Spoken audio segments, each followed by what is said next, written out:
7 तासांपासून मुंबई गोवा महामार्गावरची वाहतूक ठप्प। रत्नागिरीत एलपीजी टँकरचा अपघात। आणखी काही तास वाहतूक बंद राहणार।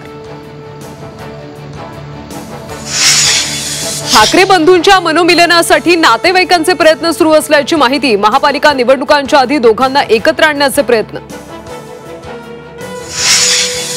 सांगलीत शिवसेना उद्धव बाळासाहेब ठाकरे पक्षाला मोठा धक्का। डबल महाराष्ट्र केसरी चंद्रहार पाटील एकनाथ शिंदेंच्या उपस्थितीत शिवसेनेत प्रवेश करणार।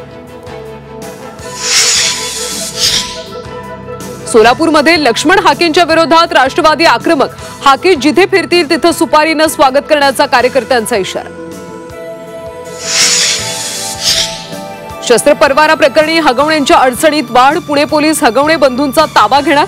शशांक सुशील हगवणेला उद्या पुणे पोलीस अटक करणार। चालकाचं नियंत्रण सुटल्यानं कंटेनर थेट घरात घुसला। संभाजीनगरमधल्या हसूल परिसरातली घटना। घटनेत कुठलीही जीवितहानी नाही।